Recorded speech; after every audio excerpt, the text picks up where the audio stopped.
മമ്മൂക്കയും ലാലേട്ടനും വീണ്ടും ഒരുമിക്കുമ്പോൾ പ്രതീക്ഷകൾ ആയിരമാണെന്ന് പറയാം. എന്നാൽ അത്രയും ഉയർന്നു നമ്മുടെ പാട്രിയോട്ട്. കൂടാതെ ഇവർക്കൊപ്പം ചാക്കോച്ചനും ഫാദൂടിയും എത്തുമ്പോൾ ആ ഒരു പ്രതീക്ഷകൾ പിന്നെയും ഉയരുന്നു തന്നെ പറയാം. സത്യം പറഞ്ഞാൽ എനിക്ക് ഈ പറഞ്ഞ പ്രതീക്ഷകളൊന്നും അത്രത്തോളം ഉണ്ടായിരുന്നില്ല എന്ന് തന്നെ വേണം പറയാൻ. അതുകൊണ്ടാണെന്ന് പറഞ്ഞാൽ എനിക്ക് പാട്രിയോട്ട് വളരെ സാറ്റിസ്ഫൈഡ് ആണെന്ന് തോന്നിയെന്ന് പറയാം. ഈ സിനിമയിൽ എനിക്ക് ഏറ്റവും ഇഷ്ടപ്പെട്ടത് ലാലേട്ടനും ചാക്കോച്ചനും മമ്മൂക്കയും ഒരുമിച്ചുള്ള ആ ഒരു കാർച്ചേസ് ആണെന്ന് പറയാം. ലാലേട്ട your presence for the movie itself ഒരു ഹൈ ആണെന്ന് പറയാം. സിനിമയുടെ ഫസ്റ്റ് ഹാഫ് കൊണ്ടുവന്നത് മമ്മൂക്ക ഒറ്റക്കാണെന്ന് വേണമെങ്കിൽ പറയാവുന്നതാണ്. സ്റ്റോറി അത്യാവശ്യം പ്രെഡിക്റ്റബിൾ ആയിട്ട് തന്നെയാണ് എനിക്ക് തോന്നിയത്.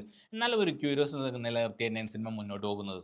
പിന്നെ നമ്മുടെ സുഷിൻ ശ്യാമിന്റെ സ്കോറിംഗ് അത് അടിപൊളിയായിട്ട് തന്നെ ഫീൽ ചെയ്തിരുന്നു. കൂടാതെ മനീഷ് നന്ദന്റെ സിനിമാറ്റോഗ്രഫിയും മഹേഷ് നാരായണന്റെ ഡയറക്ഷനും എഡിറ്റിംഗും ഒക്കെ കൂടി നോക്കുമ്പോൾ ഒരു വെൽ മെയ്ഡ് മൂവി എന്നുള്ള ഒരു ഫീലൊക്കെ സിനിമ നൽകുന്നുണ്ടായിരുന്നു. പിന്നെ ഇതിൽ അഭിനയിച്ച എല്ലാവരും അടിപൊളിയായിട്ട് തന്നെ പെർഫോം ചെയ്തിട്ടുണ്ട്. ഇങ്ങനെയൊക്കെ പറയുമ്പോൾ ഇതൊരു എക്സ്ട്രാ ഓർഡിനറി സൂപ്പർ ഫിലിം എന്നൊരു അഭിപ്രായമൊന്നും എനിക്കില്ല. ഒരു ഹൈ മൂമെന്റ്സ് ഒക്കെ കുറച്ച് കുറഞ്ഞ പോലെയൊക്കെ തോന്നി എന്ന് പറയാം. നിങ്ങളുടെ അഭിപ്രായങ്ങൾ തീർച്ചയായിട്ടും കമ്പോസിൽ രേഖപ്പെടുത്തണം. അപ്പോൾ ഇത്രയുള്ളൂ. It's me Nithin on Mallu express.